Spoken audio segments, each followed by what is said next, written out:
हाथी मतवाला चिघाड़ता हुआ आ रहा है, महावत बार बार अंकुश कर रहा है। रसिक मुरारी जी ने कहा कृष्ण कृष्ण कहो, कृष्ण कृष्ण कहो।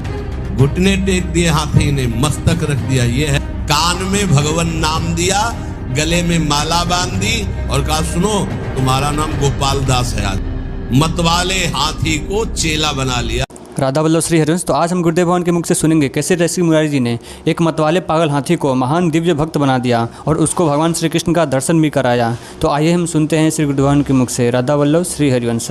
रसिक मुरारी जी श्री गुरुदेव श्यामानंद महाप्रभु की आज्ञा से संत सेवा में रत, भगवत चर्चा में रत, संत सेवा में महान सहनशील, कभी किसी भी तरह किसी संत को कटुवचन नहीं, किसी संत की दोष दर्शन वृत्ति नहीं। कुछ दिनों के बाद श्यामानंद जो महाप्रभु वो धारंदा नामक स्थान में रहने लगे थे और वहीं खूब साधु सेवा नाम कीर्तन, जहां भक्त रहता है वहां भगवान रहते हैं, जहां भगवान रहते हैं सारे तीर्थ, सारी पवित्रता, सारा आनंद वहां वास करता है। रसिक मुरारी जी के गुरुदेव धारंदा नामक स्थान में रहने लगे थे। वहां किसी भगत ने बहुत बानपुर नाम के गांव की जमीन उनके नाम कर दी थी संत सेवा के लिए। बड़े उदार गृहस्थ जन होते हैं, वो धनी थे तो उन्होंने बहुत सी जमीन श्यामानंद महाप्रभु के नाम कर दी साधु सेवा देख कर कि यहां संत सेवा होती। शोधन धन्य प्रथम गति जाकी, वो धन धन्य है जो संत सेवा और भगवंत सेवा में खर्चा होता है। अब उस खेती से बहुत अन्न पैदा होता और जो अन्न होता तो रोज साधु सेवा का, रोज संतों की भीड़ लगी रहती श्यामानंद महाप्रभु के आश्रम में। खूब अच्छे अच्छे पकवान बनाकर संतों को पवाते, संत की चरण सेवा, आरती, पूजा, भोजन, जय जयकार, नाम कीर्तन, कथा कीर्तन। उन दिनों बानपुर में एक नया जो नवाब वो आया, वो बड़ा दुष्ट स्वभाव का था। उसने आकर देखा इतनी सुंदर लहलाती अन्न की खेती और किसी की नहीं, किसकी है? बोले धारंदा में रहते हैं श्री श्यामानंद नाम के एक महात्मा, उनकी। क्योंकि जहां संत पाते हैं वहां तो अलौकिकता होती ही है, बड़ी अलौकिकता, संत सेवा में बड़ी अलौकिकता। बस ये विश्वास हो जाए, विश्वास नहीं होगा। श्री धन्ना जी खेती बोने जा रहे थे, अभी खेत के समीप भी पहुंचे कि पार्श में ही एक मार्ग कच्चा था। देखा 50 संत एक साथ मंडली बनाकर कीर्तन करते हुए जा रहे। पहले संत मंडली चला करती थी।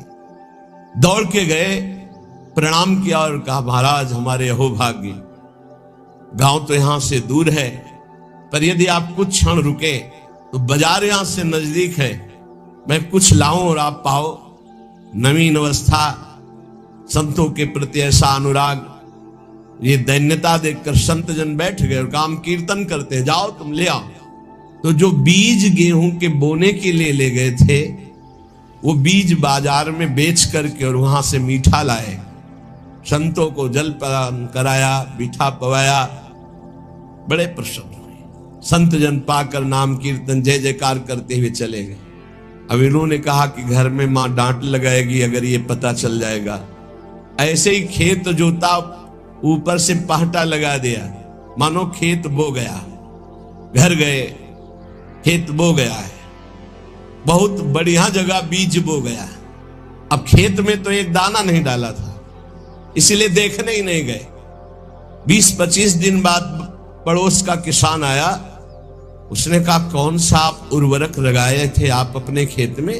ऐसा एकदम काला खेत पड़ा हुआ है, हरा एकदम। उनका काहे को विनोद करते हो, हमारे खेत में तो।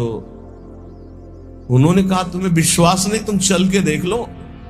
तो इतना कह के वो पूरी बात नहीं बता पाए कि कर तुम कर तुम अन्यथा कर तुम श्री भगवान है। हमने बीज को संतों के उदर में डाल दिया, तो कहीं ऐसा आश्चर्यजनक खेल तो भगवान ने नहीं कर दिया। गए तो देखा खेती बहुत अच्छी तरह से जगी हुई, एकदम हरी। हे भगवान, बिना बीज के खेत और सबसे जोर की फसल, उसकी रक्षा स्वयं श्री भगवान। उनके चरित्र कभी आएगा तो सुनना। संतों के उदर में जो बो दिया गया वो अमोघ, सो धन धन्य प्रथम गति जाकी। तो किसी जमींदार ने बहुत सी खेती दे दी थी कि संत के उदर में अन्न जाएगा, सबसे बड़ी बात है। अब वो दुष्ट जब देखा कि इतनी सुंदर खेती हुई, इतनी ज्यादा मात्रा में, और किसी बाबा जी के पास, संत के पास, तो दुष्ट का हृदय ही ऐसा होता है कि उस संत से अपने आप द्रोह करता है। जो पापी जन होते हैं, जो दुष्ट हृदय के होते हैं, उनको संतों से जलन होती है, देखकर उनको जलन होती है। वो दुष्ट तो था ही, आया आश्रम और बड़ा दुर्वचन बोला। नवाब था और आदेश कर लिया कि इनकी सारी संपत्ति अपहरण कर ली जाए, राज कब्जे में ले ली जाए। आदेश की जरूरत थी, खेती कब्जे में कर ली गई, आश्रम में जो कीमती सामान था वो सब कब्जे में कर लिया गया, संतों को अपमानित किया। नवाब था। श्यामानंद जी ने विचार किया कि इस जमीन को कैसे छुड़ाया जाए, इससे तो बहुत से संतों का रोज भंडारा होता था। तो गुरु जी को अपने शिष्य की महिमा याद आई। ये बहुत बड़ी बात है, शिष्य को गुरु जी याद आवे। ये तो सिद्धांत है कि दुख पड़ा तो अपने गुरुदेव की याद कर ली, लेकिन यहां उल्टा हुआ। दुख का समय आया तो शिष्य की याद आई, रसिक मुरारी की, और एक तत्काल पत्र लिखा कि यहां के वर्तमान के नवाब ने जबरदस्ती सब सामग्री छीन ली, संत सेवा की, और जमीन जब्त कर ली है। तुम जैसी परिस्थिति में हो वैसे चले आओ। रसिक मुरारी के पास जो शिष्य गए, उन्होंने कहा, एक गुरुदेव ने पत्र, तो प्रसाद पा रहे थे, क्या पत्र में लिखा है? गुरुदेव ने कहा है कि बादशाह ने जमीन जब्त कर ली, तुम जैसे हो वैसे चले आओ। वैसे खड़े हुए और वैसे ही चल दिए, ना हाथ धोया ना आचमन न मुंह। गुरु जी की आज्ञा है, जैसे हो वैसे ही चले आओ। ये बहुत बड़ी बात है, गुरु आज्ञा पर स्थित होना। पूज्य श्री ललिताचरण गोस्वामी जी महाराज हमारे राधा वल्लभी आचार्य वंश, बहुत बड़े महामहिम रस में डूबे हुए महापुरुष थे। उनकी सेवा में जो रहते थे, शरीर सेवा में, उनका नाम हरिवंश दास था। 2 बजे दिन में जल, वो अलग कुआं अलग पात्र से, आचार्य हैं उनके लिए जल वो लाते हैं। रोज 2 बजे आवाज देते, हरिवंश दास जय जय, बस ला रहे हैं, रोज करने। एक दिन हाथ जोड़ के कहा, जय जय बहुत समय होगा, निज मंत्र दे दो। निज मंत्र का अधिकार होता है, से थोड़ी निज मंत्र दे दिया जाता है कि ऐसे निज मंत्र। शरणागत सबका अधिकार है शरणागत होना, लेकिन निज मंत्र के लिए अधिकार चाहिए। चुप हो गए। एक दिन ठीक 2 बजे आवाज लगाई, हरिवंश दास जय जय, यहाँ पानी खींच रहे थे, बाल्टी रस्सी छोड़ दी, वैसे ही आ गई, जय जय पानी लाओ। जय जय पानी कैसे लाओ? बाल्टी तो रस्सी तो कुआं में गई, कैसे? जब आपने कहा यहाँ आओ तो तत्काल छोड़कर आ गए। उनका शाबाश, कल यमुना स्नान करके आ जाओ, निज मंत्र तुम्हें दे देते हैं। रस्सी बाल्टी कुएं में डाल दी, इससे नाराज नहीं हुए, प्रसन्नता हुई कि हुक्म हुआ, आदेश हुआ, यहाँ आ जाओ। तो ये नहीं कि जय जय थोड़ा रुको, पानी खींच ले फिर आओ, वैसे छोड़ दिया। गुरु आ गया, बहुत इसमें सूक्ष्मता है। श्यामानंद गुरुदेव ने आदेश किया, रसिक मुरारी से कह दो जैसे वैसे चले आवे। एक भाई रुको, 1 मिनट का काम, आचमन करके हाथ धो के फिर चलते, वैसे ही जूठे मुंह बिना आचमन के वैसे ही चल दिए। रसिक मुरारी जी पीछे से साष्टांग किया, ऐसा नहीं किया जाता। गुरुजनों के सामने दाहिने होकर के, उनको दाहिने करके साष्टांग दंडवत किया जाता है। जैसे गुरु जी यहां विराजमान है तो ऐसे दंडवत किया जाता है, चरण उस साइड में और गुरु के चरणों में ऐसे। तो उनका ये कौन सी रीति है कि आप पीछे से दंडवत कर रहे हो? तो बोले गुरु जी दंडवत करना ही चाहिए, इसलिए दंडवत कर रहा हूं, बगैर दंडवत करने योग्य समय नहीं हूं, क्योंकि ना तो आचमन किए हूं और ना हाथ धोए हूं, इसलिए मैं आपके सन्मुख कैसे हो सकता हूं। वैष्णव होकर आचमन नहीं किए, हाथ नहीं धोए, बोले गुरुदेव आपका आदेश था जैसे हो वैसे चले आओ। श्यामानंद जी आनंद विभल हो गए, आनंद विकल हो गए। तभी सोचो, जब परिस्थिति बिगड़ी तो श्री जी की याद नहीं की, अपने ऐसे प्रिय शिष्य की याद की, क्योंकि पता है कि हमारे शिष्य में कौन सी सामर्थ्य विराजमान है। श्यामानंद जी का हृदय प्रेम से सराबोर हो गया और कहा, अच्छा आचमन करो, हाथ धो और उपस्थित सामने आओ। श्यामानंद गुरुदेव की आज्ञा पा करके रसिक मुरारी जी ने आचमन किया। श्यामानंद जी ने बैठाल के कहा, बेटा साहब यहाँ की संपत्ति अपहरण कर लेगा और जमीन को अपने कब्जे कर लिया है, अगर ये नहीं छुटाई जाती तो हमें उसका कोई दुख नहीं, लेकिन संत सेवा बंद हो जाएगी। जो हमें संतों का उच्छिष्ट मिलता है, चरणामृत मिलता है, संतों का दर्शन मिलता है, सेवा के बहाने से सब संत जन आकर के दर्शन देते हैं, ये सौभाग्य हमारा लुट जाएगा। इसलिए तुम्हारी याद की, तुम्हें बुलाया है, तुम्हें उस दुष्ट के पास जाना है और उसे जाकर के भक्ति का उपदेश करना है और सब जितना अपहरण किया सब वापस लाना है। गुरुदेव कह रहे शिष्य से, ये अहो भाग्य, शिष्य का स्मरण गुरुदेव और सेवा का भार शिष्य को दे दे गुरुदेव, ये अहो भाग्य, अहो भाग्य। लेकिन ये किसी भाग्यशाली समर्पित शिष्य में ऐसा सौभाग्य उदय होता है। पूरी सेवा दुष्ट के सामने, जहां आपने कुछ नहीं किया, आपके सामने होते होते सब अपहरण कर ले गया, उसके पास रसिक मुरारी को जानते हैं कि जान का भारी खतरा है, क्योंकि दुष्ट है, नवाब हुक्म कर दे तो तत्काल गर्दन उतार दी जाए, ऐसा उसका स्वभाव है। आदेश कर दिया, जाओ और उस दुष्ट से सब संपत्ति वापस लाओ। अब उसके यहां भेजा रसिक मुरारी जी को कि आप जाओ दुष्ट के पास। रसिक मुरारी जी जे भी चले तो उनके जो शिष्य जन थे उनको बड़ा भय हुआ। रसिक मुरारी जी के शिष्य जो थे वो नवाब की ही सेवा में कुछ पदरत थे, मुनीम जिसे कहते हैं, मुंशी मुनीम आदि पदों पे। उन्होंने देखा कि गुरुजी जा रहे हैं तो भारी अपमान कर देगा गुरुजी का, हो सकता है जान पर भी बात आ जाए, मरवा डाले। अधिक प्रीति मन भाव संदेहा, जब अधिक प्रेम होता है तो फिर महिमा भूल जाई जाती है, लगता है इनकी रक्षा हो। बहुत प्रेम में बहुत एक अद्भुत महिमा होती है कि वो ज्ञान का अपहरण कर देता है। ईश्वरी महिमा का याद नहीं, अगर ईश्वरी महिमा रहेगी तो प्रेम में बाधा पड़ जाएगी। प्रेम में सिर्फ हमारे प्रीतम, हमारे गुरुदेव, इनकी रक्षा होनी चाहिए। रसिक मुरारी जी ने उन लोगों से कहा, तुम डरो मत। तो उन्होंने कहा कि सब कुछ बिगड़ जाएगा प्रभु, मैं जानता हूं वो भारी दुष्ट है और आप अगर वहां गए तो ऐसा कुछ करेगा जो हम सह नहीं सकते।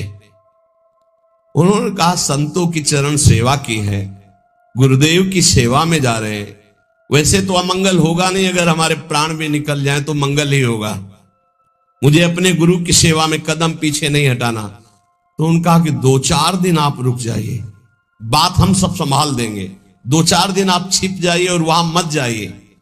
रसिक मुरारी जी ने कहा कि तुम चिंता मत करो, तुम प्रेम के कारण भयभीत हो रहे हो।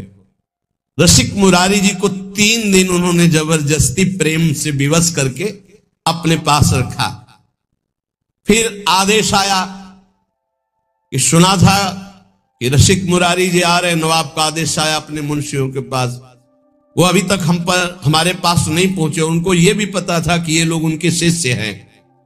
जब नवाब ने ये सुना कि 3 दिन तक हमारे भय से इन मुनीमों ने उनकी रक्षा की है रसिक मुरारी की, तो उन्होंने बुलाया उनको और कहा, तुम्हारे गुरुवर आए हैं हमसे बात करने के लिए और अभी तक पहुंचे नहीं, यहां तुमने रोक लिया 3 दिन तक, हमारे पास सब गुप्तचर के द्वारा खबर है, जाओ अपने गुरु को लिवा के लाओ, मैं देखता हूं कितना करामाती है वो।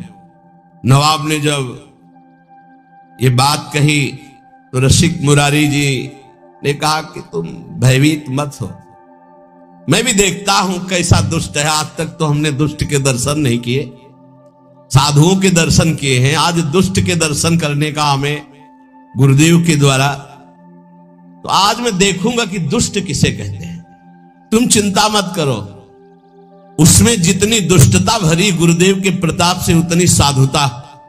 तो देखते हैं आज साधुता विजयी होती है दुष्टता। उसको अंदाज भी नहीं है कि दुष्टता से बढ़कर के कितनी साधुता होती है। नवाब ने कि मुंशीजन जो है ये समझे कि बड़े सम्मान से बुला, इसलिए कार भेजा था, पालकी भेजी थी। वो सब घबरा रहे थे कि षड्यंत्र है, ये बड़ा इतना दुष्ट, ये ऐसी कैसे श्रद्धा कर सकता है। और कहार सब उसी राजा के, पालकी राजा की तरफ से। रसिक मुरारी जी गुरुदेव के चरणों का ध्यान करके बैठ गए पालकी में। वो पहले से तैयारी की गई थी। हाथी को मदिरा पिलाकर मत वाले हाथी को बार बार वेद कर गुस्सा कर दिया गया था। कहार वहीं पालकी सामने ले गए जहां मत वाला हाथी आ रहा था, दहाड़ता हुआ, चिघाड़ता हुआ। पालकी छोड़ी और भाग गए। हाथी के सामने कोई टिकना, पर आप बिल्कुल विचलित नहीं हुए। बड़ी चेहरे पर शांति है, कोई भय नहीं, मुस्कुराहट है। हाथी मतवाला चिघाड़ता हुआ आ रहा है, महावत बार बार अंकुश कर रहा है। नजदीक गए, ऐसे हाथ फेर दिया, कृष्ण कृष्ण कृष्ण बोलो, कृष्ण कृष्ण बोलो। देखो तुम भगवान के अंश हो, तमोगुण स्वभाव धारण करके तुम हाथी योनि में हो। तुम्हारा हाथी स्वरूप नहीं, तुम तो भगवद अंश हो। ये क्रोध करना तुम्हें उचित नहीं है। ये तामसिक स्वभाव छोड़ो और कृष्ण बोलो, कृष्ण बोलो, कृष्ण बोलो। घुटने टेक दिए हाथी ने, मस्तक रख दिया रसिक मुरारी जी। और वो अपने महल की छज्जे से देख रहा था राजा बादशाह। देखते हैं ये मत वाला हाथी कैसे मारता है। ये जो आ रहे हैं इनके गुरु, देखते हैं इनमें क्या चमत्कार, क्या सामर्थ्य। आज हाथी के पैरों तले कुचलाकर इनको मार डालेंगे। रसिक मुरारी जी ने कहा कृष्ण कृष्ण कहो, कृष्ण कृष्ण कहो। घुटने टेक दिए हाथी ने, मस्तक रख दिया, ये है। और धीरे शब्दों में कहा तुम हाथी नहीं हो, तुम भगवान के अंश हो, भगवान के दास हो।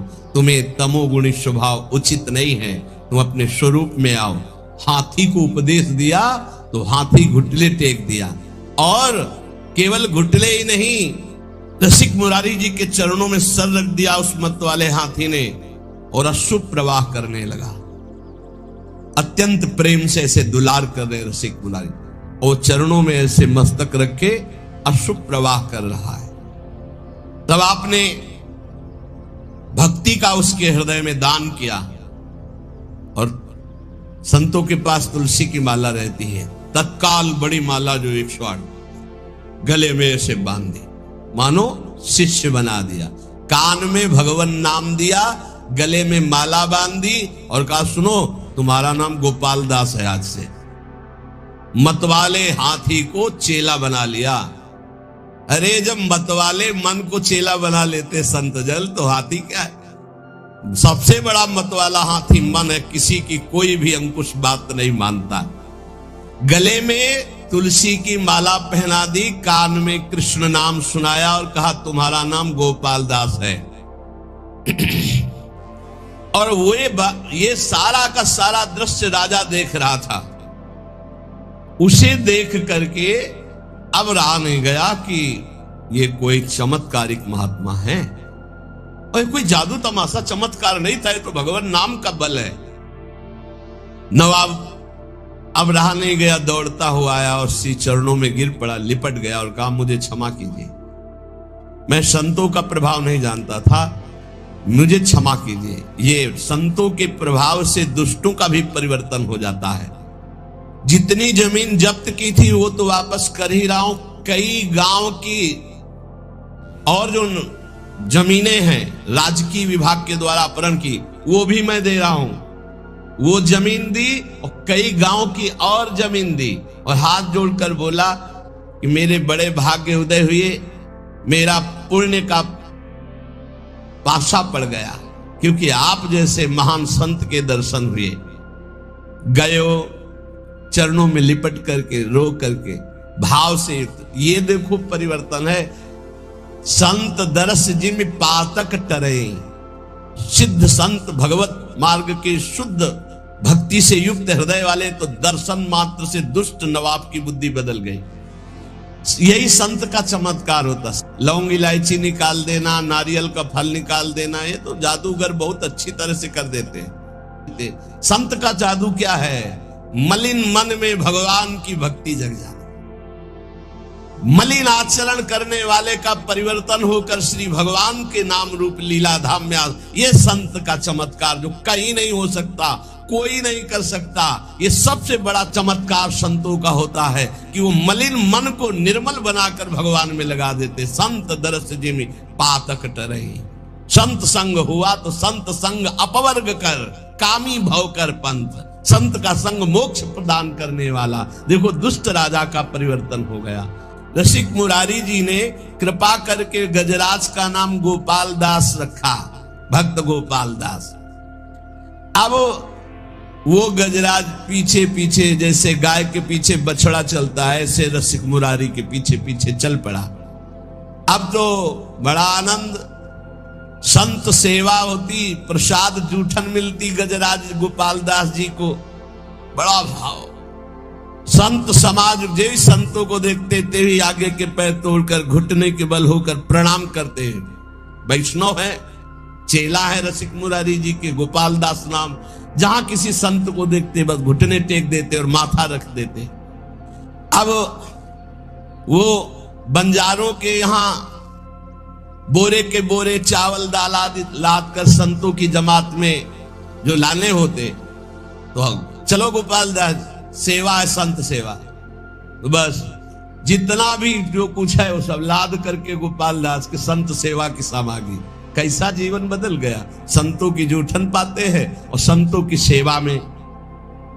एक बार सभी बंजारे मिलकर गोपाल दास जी के गुरुदेव श्री रसिक मुरारी के स्थान पर आकर कहा, ये गोपाल दास जी हमारा माल छान जाते हैं। अब लाना एक बोरा है तो एक बोरा वहीं साफ कर दिया, उठाया और सब पा गए और एक बोरा लाद करके ले आए। तो बोले घाटा तो हमारा हो ही जाता है।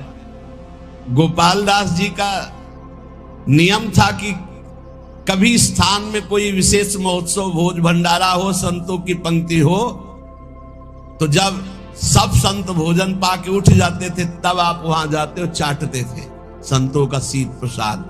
कितना सौभाग्य हो, भाग्य। रसिक मुरारी जी ने कहा कि देखो तुम वैष्णव हो गए हो, सब तुम्हारे आचरण ठीक है, लेकिन एक आचरण गलत है। तुम जो वहां लेने जाते हो उतने लिया करो, तुम ज्यादा दूसरा बोरा का अन्न क्यों खा जाते हो? और एक तो अमनिया है, वैष्णव को अमनिया नहीं खाना चाहिए।